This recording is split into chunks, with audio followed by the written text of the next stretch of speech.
ತ್ರಿವಿಕ್ರಮ್ ಹಾಗೂ ಭವ್ಯ ನಡುವೆ ಲವ್ ಇದೆ ಅಂತ ಹೇಳ್ತಾರಲ್ಲ, ಅದ್ರ ಬಗ್ಗೆ ನಿಮ್ಮ ಪ್ರತಿಕ್ರಿಯೆ ಏನು ಅಂತ? ಅಂದರೆ ಇಲ್ಲಿ ತನಕ ಅದು ಯಾವುದೂ ಸ್ಪಷ್ಟ ಆಗಿಲ್ಲ, ಯಾಕಂದರೆ ಅವರಿಬ್ಬರ ನಡುವೆ ಒಂದು ಒಳ್ಳೆ ಶುದ್ಧವಾಗಿರೋ ಸ್ನೇಹನೇ ಇರೋದು. ಸೊ ಅದರ ಆಚೆಗೆ ಬಿಗ್ ಬಾಸ್ ಮನೆಯಿಂದ ಹೊರಗಡೆ ಬಂದ ಮೇಲೇ ಅದ್ರ ಬಗ್ಗೆ ಅವ್ರ ಬಾಂಧವ್ಯಗಳ ಬಗ್ಗೆ ಸ್ಪಷ್ಟನೆ ಸಿಗುತ್ತೆ ಅನ್ಸುತ್ತೆ. ತ್ರಿವಿಕ್ರಮಣ್ಣನೂ ಅದನ್ನು ಹೇಳಿದರು, ಆಟಕ್ಕೆ ಅಡ್ಡ ಆಗೋ ಸ್ನೇಹವನ್ನು ನಾನು ಖಂಡಿತ ಇಲ್ಲಿ ಇಟ್ಕೊಳ್ಳೋದಿಲ್ಲ, ಬಿಗ್ ಬಾಸ್ ಮನೆಯಿಂದ ಆಚೆ ಹೋದ್ಮೇಲೆ ಅದೇನು ಅಂತ ನಾನು ನೋಡ್ತೀನಿ ಅಂತ ಹೇಳಿದ್ದಾರೆ. ಇನ್ನು ನೀವು ಹೊರಗೆ ಬಂದಮೇಲೆ ಟ್ರೋಲ್ಗಳು ನೋಡಿರ್ತೀರಾ, ನಿಮ್ಮ ಮೇಲೆ ಮಾಡಿದಂತಹ ಟ್ರೋಲ್ಗಳು ಏನು ಅನಿಸ್ತು ನಿಮಗೆ?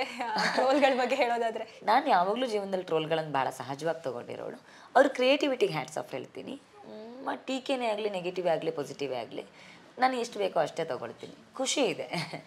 ಚೈತ್ರಾ ಕುಂದಾಪುರ ಅವ್ರ ಮದುವೆ ಯಾವಾಗ ಅಂತ ಹೇಳಿ ನಿಮ್ಮ ಅಭಿಮಾನಿಗಳು ಕಾಯ್ತಿದ್ದಾರೆ, ಯಾವಾಗ ಅಂತ? ಅದೇ ಜಾತಕದಲ್ಲಿ ಗುರುಬಲ ಬಂದಾಗ ಅನ್ಸುತ್ತೆ, ಅದು ಯಾವಾಗ ಬರುತ್ತೆ ಅಂತ ಕಾಯ್ಬೇಕೀಗ. ಈಗ ಚೈತ್ರಾ ಕುಂದಾಪುರ ಅಂದ ತಕ್ಷಣ ಫೈರ್ ಬ್ರ್ಯಾಂಡ್ ಅಂತ, ಡೆಫಿನೆಟ್ಲಿ ನೀವು ಮದುವೆ ಆಗೋ ಹುಡುಗನ ಮೇಲೆ ಈ ಥರ ಎಕ್ಸ್ಪೆಕ್ಟೇಷನ್ಸ್ ಅಂತ ಇರುತ್ತೆ. ಆ ಒಂದು ಗುಣಗಳು ಈ ಗುಣಗಳು ಇರಬೇಕು ಅಂತ ಹೇಳೋದಾದ್ರೆ? ಇಲ್ಲ, ನಿರೀಕ್ಷೆಗಳಿಲ್ಲ ನನಗೆ.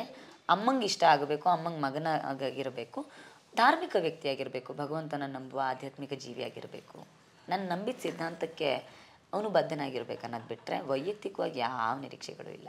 ಇದು ಹಸು ಕೆಚ್ಚಲನ್ನ ಊದಿದ ಘಟನೆ ನಿಮಗೆ ಗೊತ್ತಿರುತ್ತೆ ಅಂತ ಅನ್ಸುತ್ತೆ, ಏನು ಹೇಳ್ತೀರಾ ಆ ಘಟನೆ ಬಗ್ಗೆ? ಒಂದು ಅಮಾನವೀಯ ಘಟನೆ. ನಾನು ಅದನ್ನು ಹಸು ಅಂತಲ್ಲ, ಅದು ಒಂದು ಮನುಷ್ಯನ ಮೇಲೆ ನಡಿಬಹುದಾಗಿರುವಂತಹ ಅಮಾನವೀಯ ಘಟನೆ ಕೂಡ ಹೀಗೆ ಇರುತ್ತೆ, ಕೆಲವ್ರ ಮಾನಸಿಕತೆ ಹೀಗೆ ಇರುತ್ತೆ.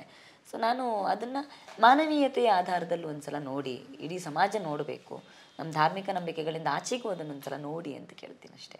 ಇನ್ನು ದರ್ಶನ್ ಅವ್ರ ವಿಚಾರದ ಬಗ್ಗೆ ಏನು ಪ್ರತಿಕ್ರಿಯೆ ಕೊಡ್ತೀರಾ? ಆರೋಪಗಳು ಎಲ್ಲರ ಮೇಲೂ ಬರುತ್ತೆ, ಅದು ಸತ್ಯಾಸತ್ಯತೆಗಳನ್ನು ನ್ಯಾಯಾಲಯ ನಿರ್ಧಾರ ಮಾಡಲಿ, ಅದಕ್ಕೆ ಬದ್ಧವಾಗಿ ಎಲ್ಲರೂ ತಲೆಬಾಗಲಿ ಅಂತ ಕೇಳ್ತೀನಿ ಅಷ್ಟೇ. ಇನ್ನು ಬಿಗ್ ಬಾಸ್ ಮನೆ ಒಳಗೆ ಹೋಗಿ ಆಚೆ ಬಂದಮೇಲೆ ಅವ್ರು ಹೊಸದಾಗಿ ಸಿನಿಮಾ ಮಾಡೋದು, ಸೀರಿಯಲ್ ಮಾಡೋದು ಮಾಡ್ತಾರೆ, ನೀವು ಕೂಡ ಏನಾದರೂ ಬೆಳ್ಳಿ ತೆರೆಗೋ ಕಿರು ತೆರೆಗೋ ಬರೋ ಅಂತಹ ಚಾನ್ಸಸ್ ಇದೆಯಾ? ಸದ್ಯಕ್ಕಂತೂ ಆ ಯೋಚನೆ ಇಲ್ಲ. ನಾನು ಮಾಡಬೇಕಾಗಿರೋ ಕೆಲಸ ತುಂಬ ಇದೆ, ಜೊತೆಗೆ ನಂದು ಅನ್ನುವಂಥ ಒಂದಷ್ಟು ಸೈದ್ಧಾಂತಿಕ ಬದ್ಧತೆಯ ಜವಾಬ್ದಾರಿಗಳಿದೆ. ಆ ಎಲ್ಲ ಕೆಲಸಗಳನ್ನು ಮೊದಲು ಮುಗಿಸ್ಬೇಕು. ಆ ಯೋಚನೆ ಇಲ್ಲಿ ತನಕ ಬಂದಿಲ್ಲ, ಅದಕ್ಕೆ ನಾನು ಫಿಟ್ ಆಗ್ತೀನಿ ಅನ್ನೋದು ಕಲ್ಪನೆಯಲ್ಲೂ ಇಲ್ಲ ನನಗೆ, ಮತ್ತು ಮುಂದೆ ಗೊತ್ತಿಲ್ಲ. ಇನ್ನು ಸುದೀಪ್ ಅವ್ರ ತಾಯಿ ತೀರ್ಕೊಂಡು ಅಂತ ವಿಚಾರ ಗೊತ್ತಾಯ್ತಲ್ಲ, ಅವಾಗ ಏನು ಅನಿಸ್ತು? ತುಂಬ ಬೇಜಾರಾಯಿತು. ಯೋಗರಾಜ್ ಭಟ್ ಸರ್ ಬಂದು ಹೇಳಿದಾಗ ಗೊತ್ತಾಗಿದ್ದು ನಮಗದು, ಬಟ್ ತುಂಬ ಬೇಜಾರಾಯಿತು. ಅಂದರೆ ಆ ಸಂದರ್ಭವನ್ನು ಅವ್ರು ಹ್ಯಾಂಡಲ್ ಮಾಡಿರೋ ರೀತಿ ಇದೆಯಲ್ಲ, ಅದಕ್ಕೆ ನಿಜವಾಗ್ಲೂ ಹ್ಯಾಟ್ಸ್ ಆಫ್ ಹೇಳಬೇಕು. ಈ ಹಸುದು ಇದಾಯ್ತಲ್ಲ, ಅದ್ರ ಬಗ್ಗೆ ಏನಾದರೂ ಹೋರಾಟ ಮಾಡುವಂಥ ಏನಾದರೂ ಪ್ಲಾನ್ ಇದೆಯಾ ನಿಮಗೆ ಅಂತ? ಸದ್ಯಕ್ಕೆ ನೀವುಗಳು ಇಂಟರ್ವ್ಯೂಯಿಂದ ಬಿಟ್ಕೊಟ್ರೆ ನಾನು ಅದ್ರ ಬಗ್ಗೆ ಯೋಚನೆ ಮಾಡ್ಬೋದು. ಬ್ಯಾಕ್ ಟು ಬ್ಯಾಕ್ ಇಂಟರ್ವ್ಯೂ ಕೊಟ್ಟುಗಳು ನೀವುಗಳಿಗೆ ಕೂತ್ಕೊಳ್ಳೋಕೆ ಟೈಮ್ ಇಲ್ಲ. ಇನ್ನು ನಾನು ಅಲ್ಲೋ ಕೂತ್ಕೊಂಡ್ರು ನೀವು ಅಲ್ಲೂ ಬಂದು ಮೈಕ್ ಇಟ್ಕೊಂಡು ಬಿಗ್ ಬಾಸ್ ಬಗ್ಗೆನೇ ಕೇಳ್ತೀರಾ.